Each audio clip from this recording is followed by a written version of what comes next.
Doctor Baba Saheb Ambedkar open university.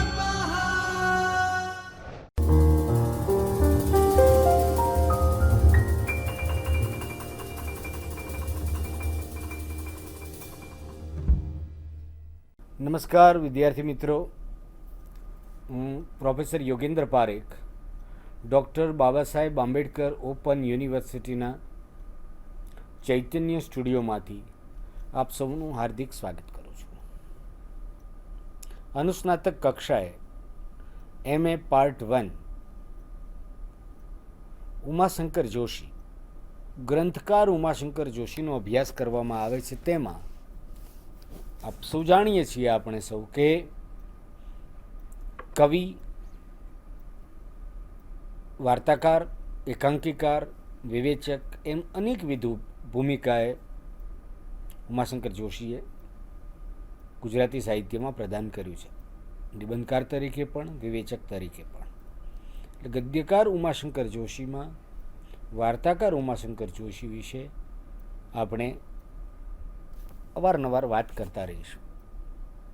આજે આપણે કલંકીની વાર્તા જે એમની છે તેની વાત કરીએ. આપ સૌ જાણો છો તેમ ઉમાશંકર જોશીની નીવડેલી 37 વાર્તાઓ પૈકી 14 વાર્તાઓનો એક સંગ્રહ પ્રગટ થયો છે, ઉમાશંકર જોશીની શ્રેષ્ઠ વાર્તાઓ. એ શ્રેષ્ઠ વાર્તાઓમાં આ કલંકીની વાર્તા સ્થાન પામી છે 12મા નંબરે. આજે આપણે તેની વાત કરીશું. શ્રાવણી મેળો વાર્તા સંગ્રહ પ્રગટ થયો 1937માં ઉમાશંકર જોશીનો. ત્યારબાદ વિસામો પ્રગટ થાય છે 1959માં. આ બંને સંગ્રહની મળીને જે વાર્તાઓ છે તેમાંથી પસંદ પામેલી વાર્તાઓ જે છે તે અહીં આ સંગ્રહમાં છે, શ્રેષ્ઠ વાર્તાઓ નામના ચયનમાં, સંપાદનમાં. ગુજરાતી વાર્તાના ઉદ્ભવ અને વિકાસની આપણે રૂપરેખા આખી જોઈએ અને જાણીએ તો આપણને ખ્યાલ આવશે કે 1937માં 25-26 વર્ષની ઉંમરના હતા ઉમાશંકર જોશી ત્યારે શ્રાવણી મેળો સંગ્રહ આપ્યો. વિસામોનું પ્રાગટ્ય થયું ત્યારે 1959માં ગુજરાતી સાહિત્યમાં વાર્તા સ્વરૂપના નોંધપાત્ર વળાંક રૂપે 1957માં આપણને સુરેશ જોશીનો વાર્તા સંગ્રહ ગૃહ પ્રવેશ મળી ચૂક્યો હતો. વાર્તાની વિભાવના બદલાઈ ગઈ હતી. વાર્તા વિશે સૂક્ષ્મતાનો આગ્રહ સેવનારા સુરેશ જોશીએ ગૃહ પ્રવેશ વાર્તા સંગ્રહમાં કિંચિત એ શીર્ષકથી જે પ્રસ્તાવના લખી હતી તેમાં વાર્તાની આખી અવધારણા, વિભાવના બદલાઈ જાય છે. ગૃહ પ્રવેશના પ્રાગટ્ય પછી 2 વર્ષે વિસામો પ્રગટ થાય છે. એ ઉમાશંકર જોશીની વાર્તાઓનો વિસામો ગણીએ કે ગુજરાતી વાર્તાના સંદર્ભે સુરેશ જોશી દ્વારા બદલાયેલું આખું વાતાવરણ છે, ભાવાવરણ છે, તે પણ આપણે અભ્યાસ કરતી વખતે લક્ષમાં લેવું જોઈએ. અલબત્ત સમગ્ર રીતે જ્યારે વાર્તાકાર ઉમાશંકર જોશીની વાત કરીશું ત્યારે આપણે તેનો વિગતે સમીક્ષાપૂર્વક ચર્ચા કરવાના છીએ. આજે આપણે કલંકીની વાર્તાને કેન્દ્રમાં રાખીએ. ઉમાશંકર જોશી મૂળ ઈડર તાલુકાના બામણા ગામમાં જન્મેલા, ઈડરમાં ભણેલા, પછી તો દુનિયા આખી જોઈ, પણ એમના સર્જક ચિત્તમાંથી ગામડું ગયું નથી. એટલે જુઓ, શ્રાવણી મેળો એવું શીર્ષક આપણને મળે છે, અમુ ચમુ, ગુજરીની ગોદડી, આવા શીર્ષકો છે એમની વાર્તાઓના. એમની પાસે કથા વસ્તુ, વિષય વસ્તુ ગ્રામ સમાજમાંથી જે આવે છે એ પૈકીનું જ એક છે કલંક. આપણે આ વાર્તા વાંચતા એનો આસ્વાદ અને અર્થઘટન કરતા રહીશું એવી આજના વ્યાખ્યાનની મારી ભૂમિકા છે. તો વાર્તામાં આપણે પ્રવેશ કરીએ. ગામની ઉગમણી દિશાએ એક નાનકડું મંદિર હતું. જુઓ, ગ્રામ સમાજ, ગામ શબ્દથી તો વાર્તાનો પ્રારંભ થયો છે. ગામની ઉગમણી દિશા એક નાનકડું મંદિર હતું. એની પડખે એક નાની શી ઓરડી હતી, જેમાં પૂજા કરનાર બાવાજીનો અખાડો રહેતો. મંદિરનો હમણાં કોઈ દેશાવર કમાઈ આવેલા વણિકે જીર્ણોદ્ધાર કર્યો હતો અને એનો કળશ સૂર્યોદય સમયે સૂર્યના પ્રતાપનો જરી ઉપહાસ કરતો. જુઓ, કળશ સૂર્યના પ્રતાપનો જરી ઉપહાસ કરતો, એમ એટલો જગારા મારતો જાણે કળશ. ને સૂર્યાસ્ત વેળા એને સહાનુભૂતિથી જાણે કહેતો, જા જા તું તારે નિરાતે, હું છું અહીં બે ઘડી જગારા મારનાર. આ વાર્તાનો પ્રારંભ છે. ગામ, ઉગમણી દિશાએ આવેલું મંદિર. ઉગમણી દિશા શબ્દ, આ ગ્રામ જગત, ગામડાનો પરિવેશ, તે મંદિર હોય અને એનો જીર્ણોદ્ધાર કોણે કરાવ્યો છે? દેશાવરથી કમાઈ આવેલા એક વણિકે. આ પણ આપણા સમાજનું એક ચિત્ર છે. ગામથી બહાર કમાવા ગયેલા વણિક સમાજ પહેલેથી દેશાવર કમાવા જાય, પછી આવીને પોતાના ગામમાં ખર્ચો કરે. આજે પણ આપણે જોઈએ તો ગુજરાતના ગામડાઓમાં ઠેર ઠેર ધર્મશાળાઓ હોય કે શૈક્ષણિક સંસ્થાઓ હોય, તેમાં જે લોકોનું દાન હોય તેવા લોકો મુંબઈ કે વિદેશ જેવા સ્થળોએ જઈને સ્થાનાંતર કરીને આર્થિક સમૃદ્ધિ પામ્યા હોય, એમણે આવા કાર્યો કર્યા હોય. તો આ વાર્તામાં પણ જીર્ણોદ્ધાર કરીને કળશ ચડાવનાર વણિક, એ પણ આપણે લક્ષમાં લેવું જોઈએ. વિષય વસ્તુને પૂરેપૂરી તપાસીએ ત્યારે તો કળશ સોનાનો હતો, જગારા મારતો હતો. મંદિરની વાત છે. મંદિરની અંદરના દેવનો મહિમા એથી વિશેષ હતો, પેલા કળશ કરતા પણ વિશેષ. તેમાં હમણાં જે નવા બાવાજી આવ્યા હતા, તેમના વ્યક્તિત્વને લીધે આખા ગામની એકમાત્ર દેખતી આંખ હોય તેવું આ ચળકતા કળશવાળું મંદિર બની રહ્યું. એક નવા બાવાજી આવ્યા છે મંદિરમાં, અને એનું વ્યક્તિત્વ એવું છે કે જાણે ગામની આખી દેખતી આંખ આ મંદિર હોય, ચળકતા કળશવાળું એવું લાગતું. બાવાજી પોતાને ભસ્માનંદજી તરીકે ઓળખાવતા. એટલે જુઓ, અહીંયા આપણને આ વાર્તામાં મુખ્ય પાત્ર જેવા આ બાવાજીનું નામ મળે છે. એમનું નામ છે ભસ્માનંદજી. પોતે હજી પૂર યુવાનીમાં હતા. શબ્દ પ્રયોગ જુઓ, ભરપૂર યુવાની માંથી ભર શબ્દ આવી નથી, પૂર યુવાની શબ્દ પ્રયોગો પણ પૂર યુવાનીમાં હતા.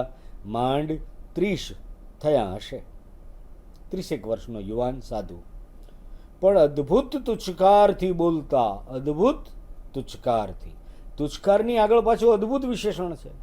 તુચ્છકાર શબ્દ તો કેવો છે? અવિવેક પ્રગટ કરે એવો. પણ બાવાનો આ તુચ્છકાર જે છે એ કેવો છે? અદ્ભુત છે. કેવો? સાધુ છે ને.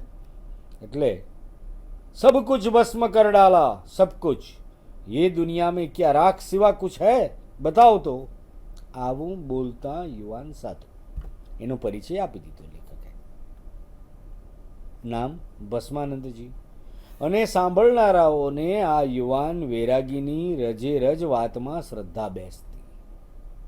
પોતાના ખાબોચિયા જેવડા ગ્રામ સમાજમાં પણ જે મગરમચ્છ થઈને માલ્યા હતા, એ રસિકો પણ આ વિતરાગ બાવાજીની વર્તણૂકથી પોતાની પામરતા પર લાજી મારતા. ગામ નાનું હોય, ગામમાં 2-4 માથાભારે જેવા મગરમચ્છ થઈને ફરતા માણસો હોય. અહીંયા કવિ એના માટે શું શબ્દ વાપરે છે વાર્તાકાર? મગરમચ્છ થઈને ફરતા માણસો. નાનકડા ગામમાં પણ, દરેક ગામમાં હોય. તો એવા લોકો પણ આની વિતરાગી બાવાની પ્રકૃતિથી જાણે એના વ્યક્તિત્વથી અંજાઈને લાજી મારતા. એવો એનો પ્રતાપ હતો એ યુવાન સાધુનો. આપણને આ વાર્તામાં તમે જુઓ કે ચરિત્ર ખુલતું જાય છે ધીમે ધીમે. ગામડું કેવું છે? એ ગામ બધા ગામ જેવું, જ્યાં એક મંદિર છે, જ્યાં કોઈ વણિકે એક મંદિરનો જીર્ણોદ્ધાર કરાવ્યો છે, ત્યાં એક યુવાન બાવાજી છે. ગામ છે, ગામમાં મગરમચ્છ થઈને માલતા માણસો છે, એવા બે ચાર લોકો એ પણ જેના પ્રભાવમાં છે, એવા આ બાવાજીનો આપણને ધીમે ધીમે પરિચય થાય છે. અને વાત તો એ હતી કે બાવાજી પોતે ચાર માણસ વચ્ચે પોતાની જીભને બળે પ્રભાવ પાડે એવા હતા. એટલું જ નહીં, જીભને વડે પ્રભાવ, માત્ર જીભનો પ્રભાવ પણ તેના તેજસ્વી વ્યક્તિત્વથી કોઈ અંજાયા વગર ન રહે એવું હતું. સરસ, સુરેખ, એકવડિયું, ઊંચું શરીર. જુઓ, સરસ, સુરેખ, એકવડિયું, ઊંચું શરીર, ચાર વિશેષણો છે. ઉમાશંકર જોશી બાવાજીના બાહ્ય દેખાવનું પણ વર્ણન આકર્ષક રીતે કરે છે. આછા દાઢી મૂછમાં છુપાયેલું ગૌર ચળકતું મુખ, માથે લાંબી કેશ જટા અને ભરાવદાર ખભાથી ફૂટેલી સુડોળ વડવાઈઓ જેવા બાહુ. વર્ણન જુઓ, ભરાવદાર ખભાથી ફૂટેલી સુડોળ વડવાઈઓ જેવા બાહુ, અને કપાળે, લમણે, બાહુ પર, જટા પર બધે સફેદ ભસ્મનો ઠઠારો ન કરે તો એ ભસ્માનંદ છે ને એની મૂર્તિ. હવે લેખક જુઓ ધ્યાન દોરે છે, આટલું અદ્ભુત વર્ણન કરે છે. સુરેખ, સુડોળ વડવાઈઓ જેવા જેના બાહુ છે એવા યુવાન સાધુ, એ મૂર્તિ શેરીઓમાં થઈને પસાર થાય ત્યારે ઘણીએ રસિકાઓના કંઠમાંથી છૂપો નિશ્વાસ નીકળી જતો. ઘણીએ રસિકાઓના કંઠમાંથી છૂપો નિશ્વાસ નીકળી જતો. દૈહિક આકર્ષણની વાત છે. વિતરાગી બાવો, જેને રાગ નથી જગત પ્રત્યે, એવા બાવાજી એ યુવાન છે.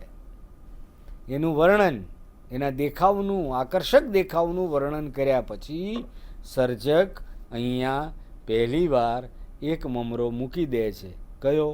કે શેરીઓમાંથી આ મૂર્તિ પસાર થતી ત્યારે ઘણી એ રસિકાઓના કંઠમાંથી છૂપો નિશ્વાસ નીકળી જતો. આકર્ષણનું તત્વ મૂક્યું, ઘણી એ રસિકાઓ શબ્દ મૂક્યો.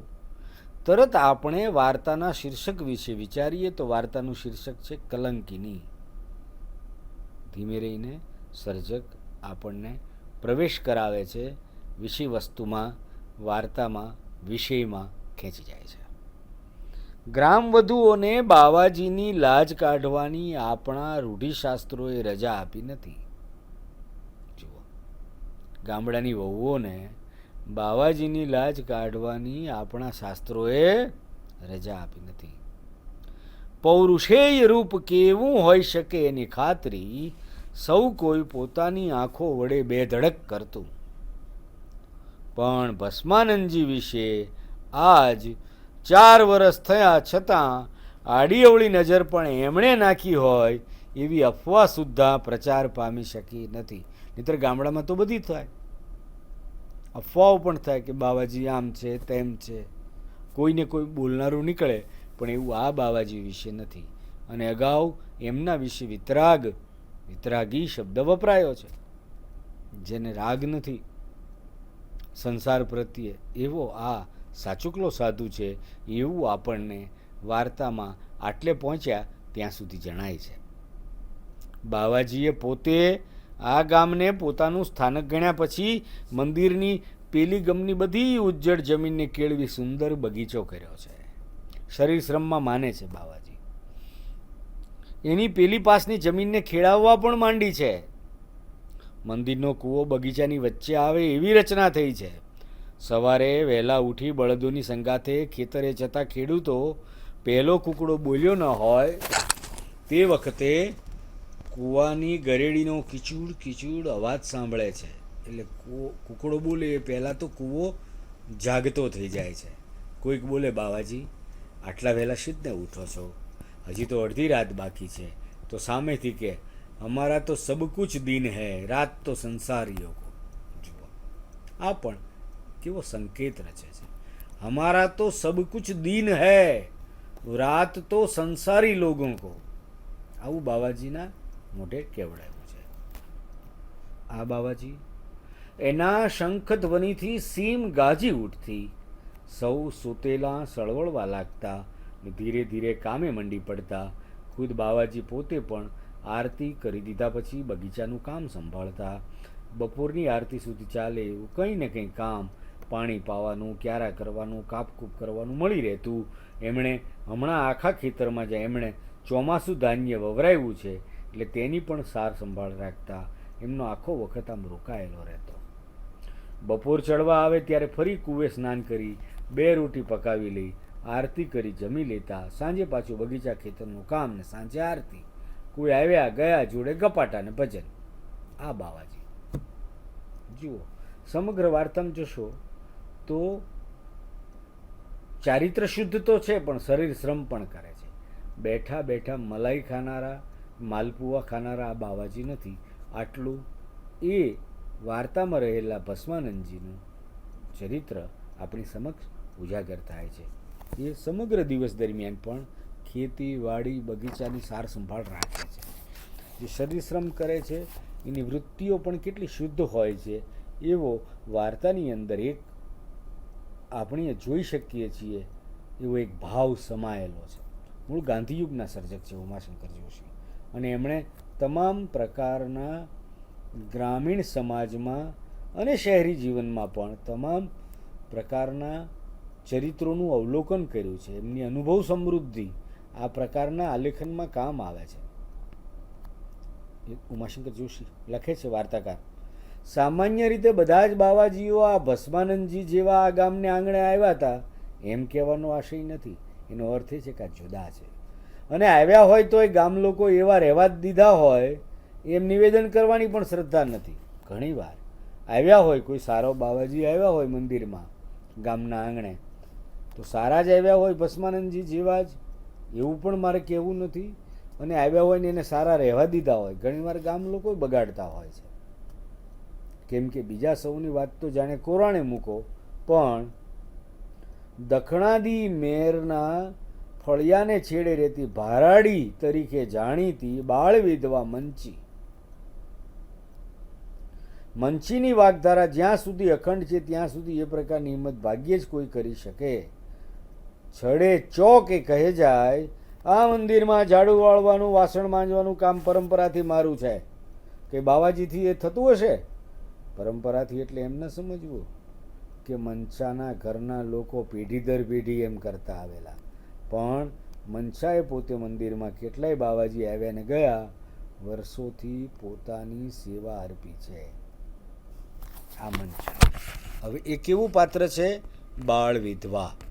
એક જ વસ્તુમાં સંકેત આપે છે સર્જક. મંચા વિશે લાંબી વાતો નથી કરતા, પણ કહેવાનું બધું કહી દીધું છે કે સારા આવ્યા હોય બાવાજી તો ગામ લોકો એવા ને એવા ન રહેવા દીધા હોય, તો એવા ને એવા ન રહેવા દેનાર પાત્રોના પ્રતીક તરીકે આપણે અહીં મંચાને જોઈ શકીએ છીએ. બાળ વિધવા છે એનું સોશિયલ સ્ટેટસ છે, એની સામાજિક સ્થિતિ છે. પરંપરાથી હું જ આ કામ કરું છું એમ દાવો કરીને મંદિરની સેવા સફાઈ કરવાનું કામ સંભાળી લેતી મંચા એક જુદા જ પ્રકારનું કેરેક્ટર છે. આ પાત્ર સરસ રીતે અહીંયા બહુ સંયત રીતે સંયમપૂર્વક આલેખન પામ્યું છે. મંચાના વાણી વર્તન વ્યવહાર વિશે ક્યાંય આપણને શંકા જાય એવું નથી, પણ એક બાજુ મંચા છે, એક બાજુ ભસ્માનંદજી છે, એક બાજુ ગામ છે, અને વાર્તાનું શીર્ષક છે કલંકિની. તો કલંકિની કોણ છે એ જુદા બે પાત્રોનો પરિચય હજી આપણે મેળવવાનો છે. તો મંચાથી પરંપરાથી એટલે એની પેઢીઓથી મંદિરની સેવાનું કામ એનો પરિવાર કરે છે એવું નથી, પણ આમ ભસ્માનંદજી આવ્યા પછી શું થયું કે આ પરંપરા તોડી ભસ્માનંદજીએ પોતાનું કામ પોતે જ કરતા, એટલે મંચાનો પગ મંદિરમાં ટક્યો નહીં. હવે આ વાક્ય જુદી રીતે પણ હોઈ શકે. સંકેતો વાર્તાકાર શું કરે છે તમે જુઓ. ટૂંકી વાર્તામાં કંઈક આછું પાતળું ઘટનાસૂત્ર હોવાનું એમ ઉમાશંકર જોશીએ આ સંગ્રહની પ્રસ્તાવનામાં જ લખ્યું છે. અહીં આછું પાતળું ઘટનાસૂત્ર છે. ભસ્માનંદજી જાતે કામ કરવા લાગ્યા એટલે મનસાનો પગ મંદિરમાં ટક્યો નહીં એમ કહેવા પાછળનો સર્જકનો આશય મનસાના પાત્રને આપણી સમક્ષ પ્રગટ કરે છે.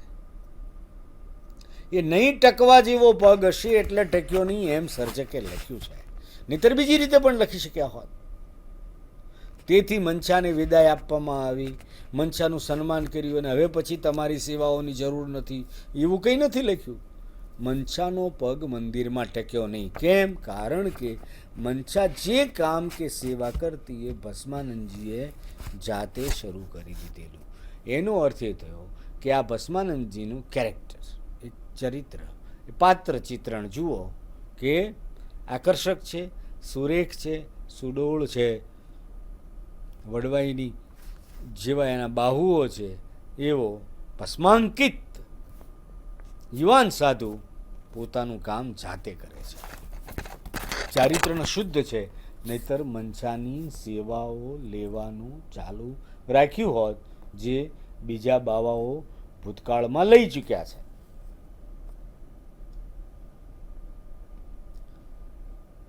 અત્યાર સુધી ગામ લોકોને તો મનસાનો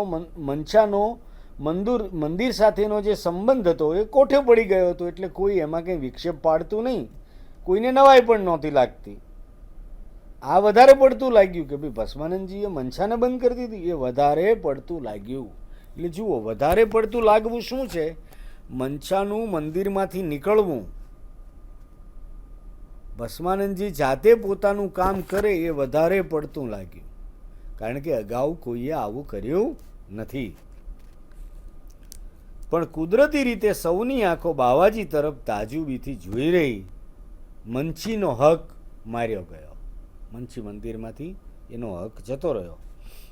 એકવાર એવું થયું. હવે જો બાવાજી આવા હતા એમ કીધા પછી હવે એક ઘટના આવે છે. હજી કલંકિની તરીકે જાણીતી વાર્તામાં જે કલંકિની તરીકે નિરૂપે છે સર્જક, એ તો હજી આવી જ નથી. કલંકિની કોણ? એકવાર સવારનું બાગકામ કરીને બાવાજી બપોરની આરતી માટે સ્નાન કરતા હતા. ત્યાં આગેથી એ ઢોર પેઠા એવો હોંકારો સંભળાયો. એ મંદિરની જાર ભેળઈ, મંદિરની જાર હોય ને એ ભેળઈ, ઢોર પેસે એટલે જાર ખેદાન મેદાન કરી નાખે. હાંકો એવો અવાજ કાને પડ્યો. હવે બાવાજી નાવા બેઠા છે. અડધી ડોલ શરીર પર રેડી હતી ને અડધી બાકી હતી ને બાવાજી લંગોટી ભેર ભીને ડીલે દોડ્યા. વાડી માટેની એમની મમતા સંસારીઓને પણ ભૂલાવે એવી હતી. વાડી માટે એમને મમતા હતી. ખેતી અને શ્રમ એના માટેનું એમની પ્રતિબદ્ધતા. બગીચામાંથી જેવા નીકળી શેઠે દોડતા ખોડીબારે આવ્યા ત્યાં હવે જુઓ એમ પ્રવેશ કરે છે. ઝારનું ભેળાણ થાય એ જગ્યાએ ત્યાં એક કુમારિકા પેલી હતી મંછી બાળ વિધવા, અહીં કુમારિકા છાણાનો ટોપલો માથે લઈને પેસવા જતી હતી. તે પહેલાં તો ઝટપટ બાવાજી ખોડીબારું ઓળંગીને પેલી તરફથી પેસતા ઢોરને તગેડી મેલવા દોડ્યા. હવે કુમારિકા છાણાનો ટોપલો લઈને પેસવા જતી હતી, એ તો છાણ વીણવા નીકળી છે અને એ પહેલાં બાવાજી દોડ્યા ઢોરને તગેડી મેળવા. બાવાજીની સ્થિતિ શું છે? નાવા બેઠા હતા. એમને ખબર પણ, એ લંગોટી ભેર હતા, ભીને ડીલ હતા. લંગોટી ભેર, ભીને ડીલ, દેખાવડા, આકર્ષક યુવાન સાધુ, એમને દોડતા જોઈ જાય છે યુવાન કુમારિકા. ઘટના આટલી જ છે બસ. એટલે એમને ખબર પણ ન પડી કે એમને જોઈને ધાક ખાઈ જવાથી પેલી બિચારી છાણાના ટોપલા સાથે નીચે પડી. છોકરી નીચે પડી ગઈ કુમારિકા. બાવાજી ઢોરને તગેડીને ઠેઠ પેલી પાર મૂકી આવ્યા ત્યારે રહ્યા. હવે શું થયું? છોકરી પડી ગઈ. એ ઘટના બની. બાવાજીને જોઈને ડરી ગઈ છે કે આ એકદમ ગભરાઈ ગઈ. બાવાજીએ પોતાનું કામ ઢોર તગેડવાનું કર્યું. આટલી અમથી ઘટના, છોકરીનું પડી જવું, થોડીક વાર પછી ભાનમાં આવવું, આટલી બધી વસ્તુ કોઈની નજરમાં આવે અને ગામમાં તો વાતમાં મોણ નાખીને ઉમેરવું એ મનુષ્યનો સ્વભાવ. એવી એક સંભાવનાઓ ખુલે છે ને એના કારણે લાગતો ડર કે શું હશે. આગળ વાંચીએ. દરમિયાન પેલી છોકરી ભાનમાં આવીને ઊભી થવા જાય છે. ત્યાં પાણી પીવડાવવા પાડા લઈને પાહેની નેળમાં થઈને જતી મંચીએ ટવકો કર્યો. કેમ પડી છો લખી? લખી બિચારી જવાબ ના આપી શકી એટલે પોતે જ બોલી, કાં ઠેસ વાગી હશે. કે એને રસ્તે ચાલી ગઈ. હવે જોઈ જનાર સ્ત્રી કોણ છે? મંચી. એ ખરેખર તો એ પણ એક અર્થમાં કલંકીની જેવી છે. અગાઉનું જે વર્ણન મળે છે એ અર્થમાં એ જોઈ જાય છે. કાં આલી લખી? ઠેસ વાગી હશે. પણ લખીનું હૈયું ફડફડ કાંપતું હતું. વીણા એટલા છાણા જટ દઈને ટોપલામાં ભરીને ઘાલીને ઉતાવળે પગલે ઘર ભણી ચાલી. મનમાં થયું કે ક્યાં આ મંદિરની ટૂંકી વાટનો લોભ લાગ્યો. આ મંદિર થઈને ક્યાંથી નીકળી? કારણ કે ત્યાંથી સાધુ નીકળ્યા લંગોટ ફેર દોડતા. હવે શું થશે? હવે આ મંચી હમણાં જ પાડા પૈને આવશે એટલે ગામમાં બૂમ કરશે કે મને બાવાજીએ પાડી. એણે બાવાજીને તો જોયા જ હશે. હાય હવે શું કરું? હવે જો બાવાજી દૂર છે, બાવાજીને જોઈને પડી છે, પણ મંચીને એવું કહેવાની તક મળી જવાની છે કે બાવાજીએ પાડી. કેમ? કારણ કે આમ પણ બાવાજીના આવવાથી મંચીનો પગ મંદિરની બહાર નીકળી ગયો છે. એટલે જુદું બોલવું, જેમ તેમ બોલવું એવી સંભાવનાઓ હોય છે. આ ગ્રામીણ માનસિકતા છે, આ ગ્રામ સમાજની માનસિકતા છે. એને સર્જક અહીં ઉજાગર કરે છે. આવું થાય એવું પેલી કુમારિકા ધારણા કરે છે. એનું નામ છે લખી. લખીનું હૈયું તો ફડફડ કાંપતું હતું. મંદિર પાસેના બગીચામાંનો કૂવો જોઈ અંદર પડી મરું એમ એને થયું. જુઓ કેટલી નાની વાતમાં હાય હવે શું કરું? મંદિર પાસેના બગીચામાં કૂવો જોઈને એને થયું કે અંદર જઈને પડી મરું. પણ એના પગ જરી ખંચાયા. પછી મંચી તો બધું ફૂંકી મારશે એ ભય એના લોહીના અણુમાં પ્રસરી ગયો. પોતે ડૂબી મરે તો પાછળ સૌ એનો વાંક કાઢ્યા વગર નહીં રહે. જો ડૂબી મરે તો વધારે બદનામ થાય. એના કરતાં જીવવું જરૂરી છે. શું થાય એ તો ખબર પડે. ઝટપટ પગલે ચાલી ગામમાં બેઠીને જે કોઈ મળ્યું તેને ધીરેથી આંસુ લૂસતી જાય ને કહેતી જાય, બાવાજીએ મને બીવરાવી.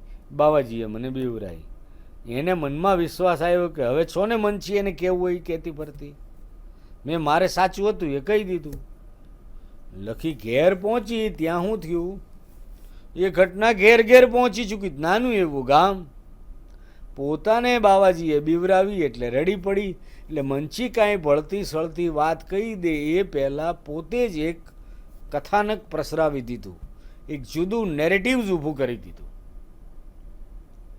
જે આમ સત્ય હતું કે બાવાજીએ મને બીવરાવી. પણ મંચી કાંઈ ઉમેરણ કરે ને ભળતું સળતું કરે એ પહેલાં જાતે જ કૂવે પડીને મરવા કરતાં પોતાની રીતે વાત પ્રસરાવી. આજના જમાનામાં 21મી સદીમાં સાવ સાધારણ જણાતી આ ઘટના ગામડાના સમાજની દૃષ્ટિએ જોઈએ તો અને 100 વર્ષ પહેલાંની દૃષ્ટિએ જોઈએ તો આ બધી જ સંભાવનાઓ હતી. લખી પોતાની જાતને ઉગારવા માટે આખી વાત મૂકે છે. એટલે શું કહે છે? લખી ઘેર પહોંચી એ પહેલાં તો ઘટના ઘરે પહોંચી ચૂકી હતી. લખી કોણ હતી? ગામના શાસ્ત્રીજીની દીકરી. શાસ્ત્રીજી ઘરમાં જ નહીં પણ ગામમાં પણ પાવડીએ ચડીને ચાલનાર. રાત પડે પણ કપાળ પર અકબંધ ત્રિપુંડ હોય જ, જળવાઈ રહ્યું હોય. ધર્મપ્રિય બ્રાહ્મણ. કોઈ પાટીદાર યજમાનને ત્યાં ચંડીપાઠ ચાલતો હોય ત્યાંથી હાથમાં જ માળા રહી ગઈ ને અધ્ધર શ્વાસે ઘરે આવી પહોંચ્યા. ચંડીપાઠ ચાલુ હતો. કર્મકાંડી ધર્મપ્રિય બ્રાહ્મણ અધ્ધર શ્વાસે સીધા ઘરે આવ્યા. શું થયું? શાસ્ત્રીજીની વહુએ દીકરીને ઘણું પૂછ્યું. ઢોરે તને પાડી નાખીને એ તો ઠીક થયું તે બાવાજી તાકડે આવી ચડ્યા ને મારી લાખ રૂપિયાની લખીને બચાવી લીધી. બાવાજીએ બચાવી લીધી ને, પણ લખી કાંઈ બોલે ને, પણ લખી કાંઈ બોલે તો ને. માં બિચારી નિર્દોષ વાતાવરણ ઊભું કરવા સવાલો પૂછતી હતી અને દીકરી તરફથી માત્ર હાય હાજ ની અપેક્ષા રાખતી હતી, પણ લખીને મનમાં ઊંડે ઊંડે ધાસતી હતી.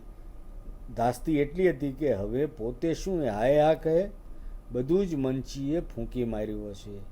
નજરો નજર જોનારી તો એ એક જ હતી ને, અને મંચી ઓછી માનવાની હતી કે પોતે બાવાજીને એવા વેશમાં ધસી આવતા જોઈને ધાકની મારી બેહોશ થઈને પડી ગઈ હતી. મંચીને કેમ પહોંચાય? માના પ્રશ્નો કરતાં બાપુજીના પ્રશ્નો ઓછા ન હતા, પણ લખી તો એને મૂંગે મૂંગે રડે જાય ને ધરતી માં ગાલે તો પહેરી જવું એમ વિસામ્યા કરે, એમ વિમાસ્યા કરે.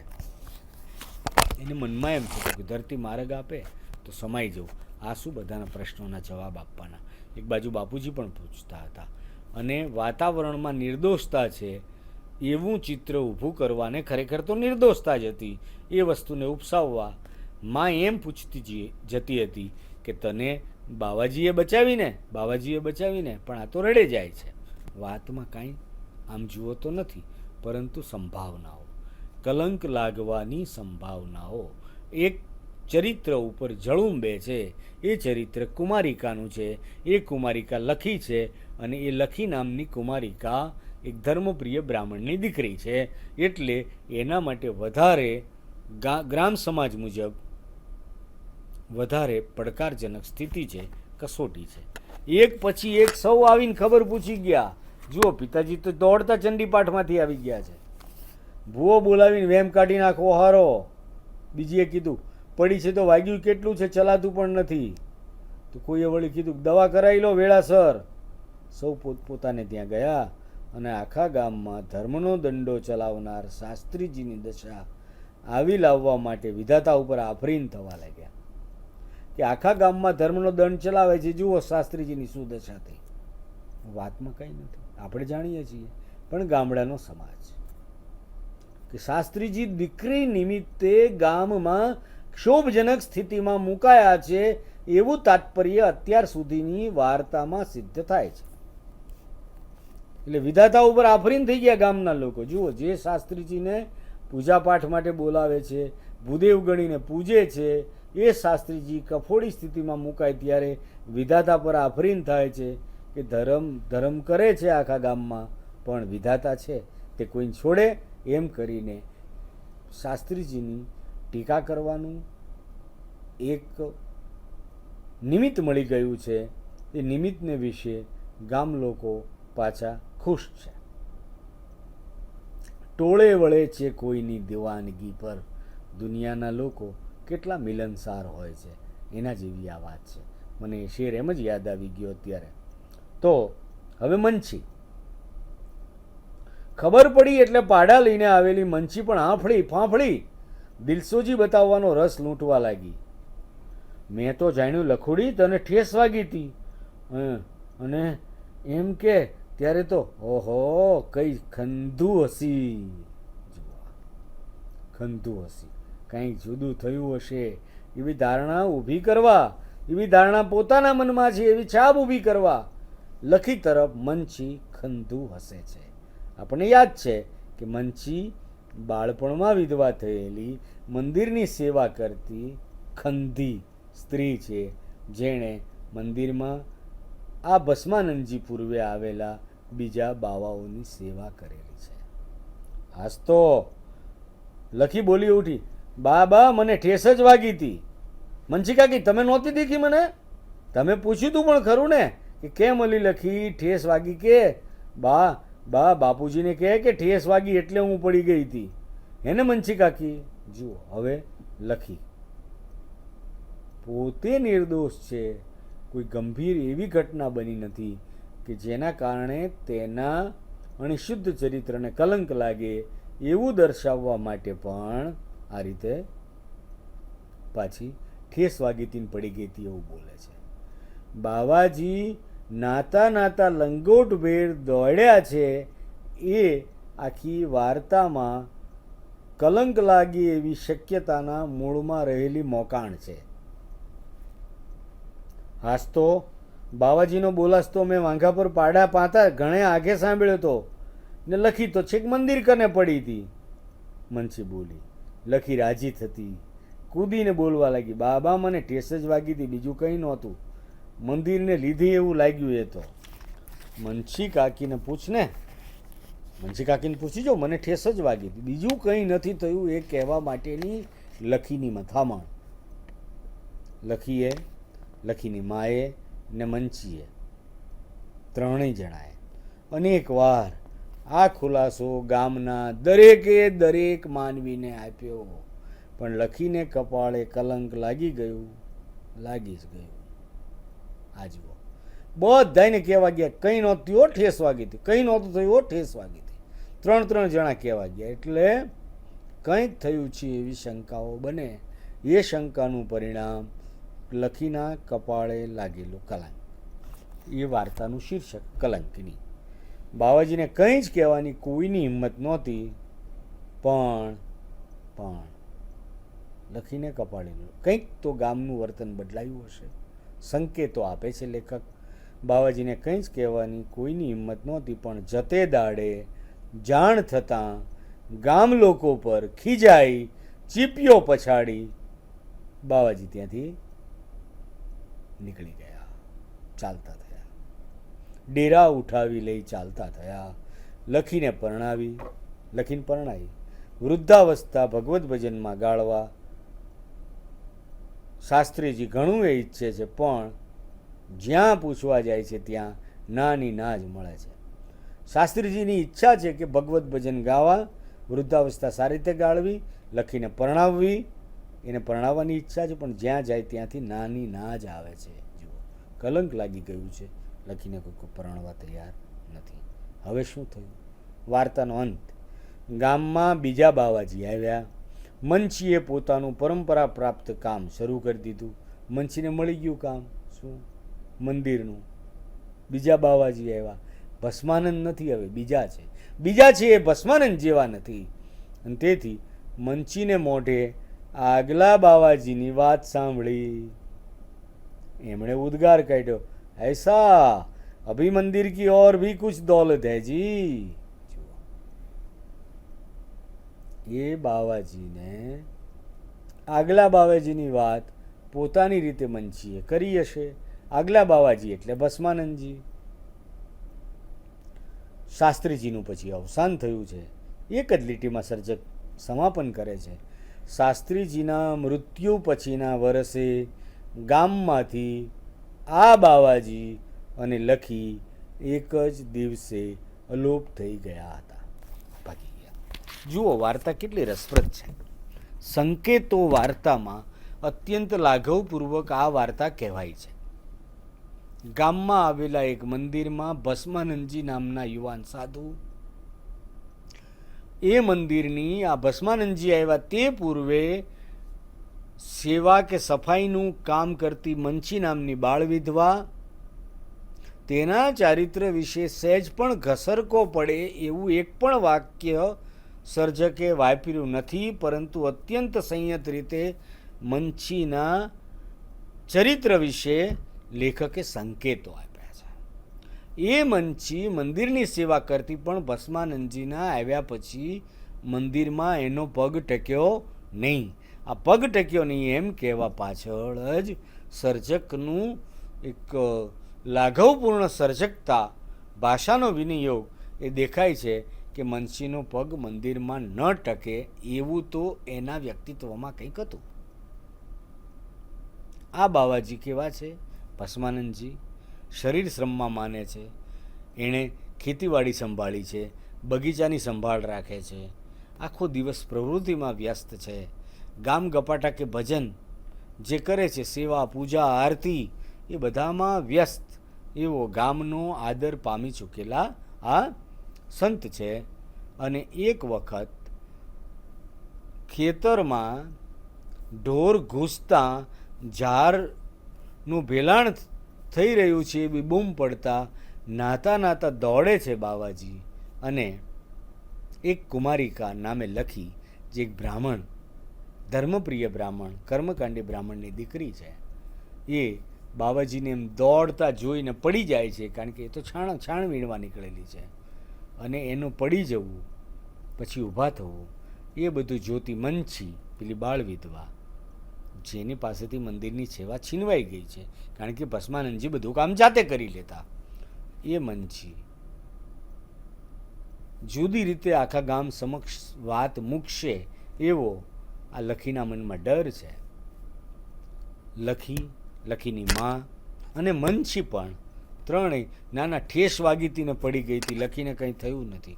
હકીકતમાં બાવાજી ઢોરને હાંકવા માટે લંગોટભેર દોડ્યા અને છળી ગઈને ગભરાઈ ગઈ આ લખી છોકરી, અને એ વાતનું વતેસર ખુલાસા કરવા છતાં થયું, અને લખીને કલંક લાગ્યું કે લખીના ક્યાંય લગ્ન થતા નથી. એના પિતાનું અવસાન થાય છે. ત્યારે ધર્મપ્રિય બ્રાહ્મણ પિતાના અવસાન પછી હવે લખીને આ કલંક લાગવાથી ગામ લોકો પર ચીડાઈને ખીજવાઈને એક સરસ મજાનો સાધક, જીવન સાધક, શરીર શ્રમ કરનાર, યુવાન, પ્રભાવશાળી સાધુ ગામ પર ખીજવાઈને ચીડાઈને નીકળી જાય છે. બીજા બાવાજી આવે છે, એની જોડે આ લખી પછી એક દિવસ નાસી જાય છે. મંદિરમાં મંછીએ પાછી સેવા શરૂ કરી દીધી, કારણ કે બીજા બાવાજી આવ્યા. એ મંછીના મોઢે જ ભસ્માનંદજી અને પેલું લખીનું પડી જવું એ કથા સાંભળી નવા બાવાજીએ, અને એની દાઢ સળકે છે. એને લખી પ્રત્યે કુતૂહલ થાય છે. એમાંથી ઘટના એમ બને છે પરિણામે કે એ લખી અને એ નવા આવેલા બાવાજી એક દિવસ ભાગી જાય છે. વાર્તાનો ત્યાં અંત આવે છે. અત્યંત લાઘવથી અને સંયત રીતે લેખકે ગામની માનસિકતા અહીંયા ઉજાગર કરી છે. અને આપણી સમક્ષ જેમ જેમ વાત આપણે ક્લોઝ રીડિંગ, સઘન વાંચન કરીએ ત્યારે એ ગ્રામ સમાજ આખો પ્રત્યક્ષ થાય છે. આ વાર્તા વધુ લંબાઈને વધુ વર્ણન કરીને વધુ પાત્રો, સંવાદો એમ વિસ્તારી શકાય એવી અનેકવિધ શક્યતાઓ છે, પણ તે લાઘવમાં, સંક્ષિપ્તમાં પણ સંઘેડા ઉતાર રીતે આપણી સમક્ષ રજૂ થઈ છે. એ આ વાર્તાનો વિશેષ છે. આ વાર્તા વિશે તમે વાર્તાનું આપણે પઠન પણ કર્યું, અર્થઘટન પણ કર્યું. આપણે શક્ય ત્યાં સુધી એના અર્થ સુધી, મર્મ સુધી પહોંચવાનો પ્રયાસ કર્યો છે. મને આશા છે કે આ વાર્તા તમે આજે બરાબર સાંભળી હશે, એનો અર્થ બરાબર સાંભળ્યો હશે. તો કલંકીની વાર્તા વિશે આ વ્યાખ્યાન પછી વાર્તા વાંચજો અને નવેસરથી વિચારજો, તમારી નોંધ તૈયાર કરજો. શુભેચ્છાઓ પૂર્વક આપણે ફરી કોઈ નવા વિષય સાથે કે નવી વાર્તા સાથે મળીશું. ધન્યવાદ. ખૂબ स्वाध्यायः परमं